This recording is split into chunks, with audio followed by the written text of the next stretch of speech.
Okay, as I said, it's been a big day in Canberra with Prime Minister Malcolm Turnbull announcing his new ministry, his new cabinet. So we're joined today by the Nationals Deputy Leader, Fiona Nash, who joins us live from Canberra now. Thanks for joining us, Fiona, and congratulations on your own reappointment with some additional responsibilities in that regional development area.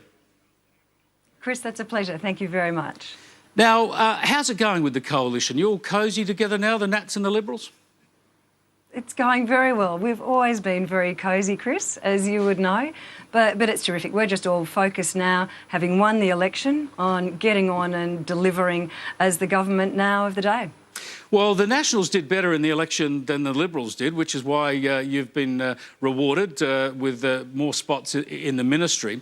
Why did the Nationals do better at the election than the Liberals? Is it because you were more in touch, the Liberals lost touch perhaps with their voting base, their supporting base, or is it because the Liberals were punished for that leadership change from Tony Abbott to Malcolm Turnbull? Well, there's no doubt as the Nationals that we had a tremendous result and one that we're very proud of, Chris, having held all of our seats and indeed picking up another seat in Victoria. It's very much, Chris, as the Nationals, we are out on the ground in our local communities, and our campaign was very much about talking to local people in those communities about the issues that were important to them. So it was about local jobs, it was about local growth, it was about making sure they had telecommunications, about making sure their regions were growing. As I kept saying, going around the country, Chris, we want to make sure that we've got strong and stable regional communities so that our children and our grandchildren either want to stay in those communities or come back to those communities. And they were the things we were talking about as we were all, as Nationals, moving around our seats. So did the Liberal Party then do poorly because it lost touch with people on the ground, in the grassroots? Well, I'm not going to comment on the Liberals campaign. Go on. Go on. Give them some advice. The Nationals campaign. Give the Liberals some advice. I think the advice for the Liberals is we are now in government and we're going to do a very, very good job for this nation as the coalition government. So that's the advice I'd give them, Chris. Of course, the Nationals are more politically conservative in many areas than the Liberals. Did you get blowback from voters about the leadership change, about the coup led by Malcolm Turnbull over Tony Abbott? Did that create problems? Chris, I had very little commentary about that. Actually, a lot of the commentary that I was getting in the seats I was in was about wanting stability, was about wanting to make sure that in their local communities, what they were getting. I was out in the regional seats and they were really concerned and talking to me about their future. I have to say, there was very little commentary to me, it may have been different for others, but very little commentary to me around leadership change and around those types of things. It was very much focused on their day-to-day lives and what they wanted to see, and they wanted to see stability, the people that I was talking to, and that's precisely what we're going to give them now as the Liberals and Nationals in government. OK, you need to save money as a government, you need to repair the budget, you need to deliver reform, yet today Malcolm Turnbull's announced a cabinet of 23. It's as big a cabinet as we've had in 40 or 50 years in this country. That seems to be unwieldy. It's the easy way for politicians to curry favour, is just to give everyone a job.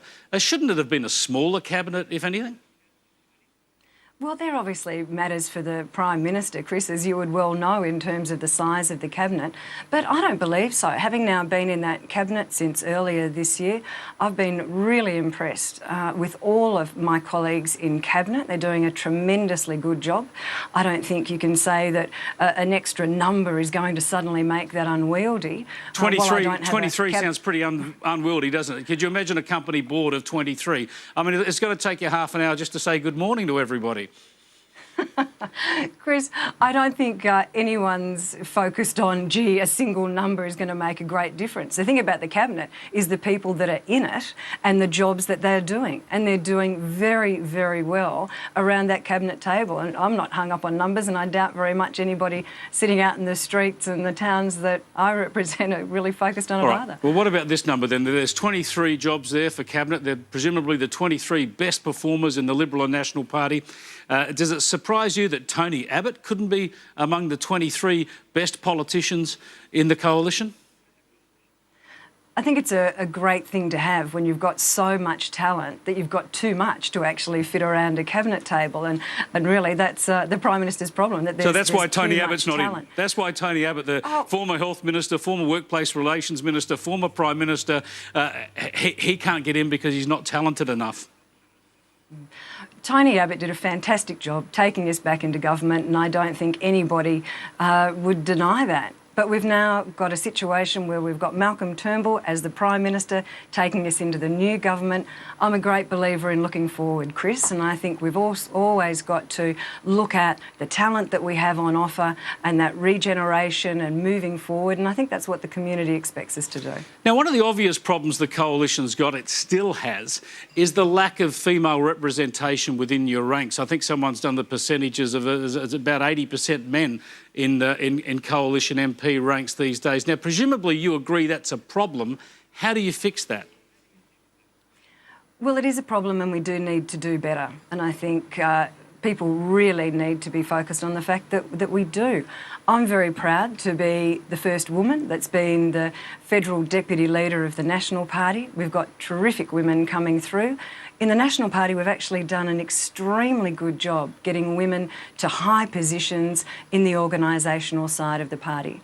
But we do need to do more. There's no doubt about that. And I think as parliamentarians, and I'd say particularly myself as a senior female politician, need to do more to actually go right back and identify women in the community that we think can make a really good contribution to Parliament. Some of those will already be in the party structures that we're in within the Liberal and National parties, but we need to identify those women. Not very long ago, the New South Wales National Party put in place a target of 50-50 male and female representation by 2025, which I pushed very hard for. This is a target, though, no quotas. Part of what we need to do. This is something you're going to aim for. There's no quota. That's exactly right. And personally, I don't believe in quotas, but I do believe in having a common sense target. When we look at the gender representation out there across the community, Chris, it's roughly 50-50. To me, it's just common sense that if we have a target that says that's what we would like to see in representation, it focuses people's minds on doing the job we need to do to get more women into Parliament. Yeah, look, I couldn't agree with you more, both on the fact that you need to get more women in there. It should be about 50-50, and that quotas are a bad thing, because the people who are arguing for quotas, if they're saying women are being squeezed out, they have to come up with examples where talented women have put themselves up for pre-selection and have been beaten by less talented men. I mean, then we would see that women are being discriminated against within the party. Now, I'd be interested on your thoughts on that, because in my experience, that doesn't happen commonly. What the problem really is not enough women putting themselves up for pre-selection. Do you agree with that interpretation? And if so, how do you fix that? Because obviously they've made a choice, whether it's the culture of the party or the job of federal politics is something that I don't want to get involved in. Well, for a start, politics is a tough game, as you well know, Chris. And I think what we need to do is make sure that those women are putting their hand up in the first place. Now, I think there are different circumstances all over the place, and many of us involved in politics have had some rough, rocky times through political processes, and that can happen with men and that can happen with women as well. So we just need to make sure that every opportunity is available for women to put their hand up for pre-selection at the start, and that means getting out there into those communities and being prepared to take those women through that pathway and assist them through, because there's often quite a few pitfalls there that some of us have bumped into along the way, and we can use some of the experience that we have already to make sure that we can assist more women to come through. Women bring a different perspective. We've had different backgrounds. We sometimes look at things quite differently to men, and I think that gives us a great balance. I know that's a shock for you, Chris. I know that's a shock. You've changed my life. Heard it here first. You've changed my life with that one observation. Now I'll be on the right track. Look, let's get on to some policy areas. Now, this one, strictly speaking, is not a federal government policy, but you'll know, of course, that the New South Wales government has decided, the coalition New South Wales government has decided to ban greyhound racing. A lot of your fellow Nationals state MPs are unhappy with that. Do you think it's the wrong decision to ban the sport altogether? And do you think the Nationals can actually force Mike Baird to overturn this decision? Chris, I think the very first thing is that nobody accepts animal cruelty. Now, that sounds like a fairly standard thing to say, but it is absolutely true that we all want to make sure we stamp out animal cruelty. In terms of bans, I am a little cautious about bans in general when we see potentially innocent people getting caught up in a blanket response. But I have great respect for Troy Grant. I know him well. I know that they've based their decision on the report that they have received, and I would expect that they have exhausted every single other opportunity that was in front of them to deal with this. It doesn't seem to be the case, Fiona Nash. Chris, let me finish. To deal with this before they went to the decision of actually putting this in place. But, you know, having said all that, it's a matter for the state government. My personal view, bans can often be a little fraught, particularly when we look at things like the live export ban for cattle. Troy Grant, for everybody's information, is the Nationals leader in New South Wales who's taken this decision.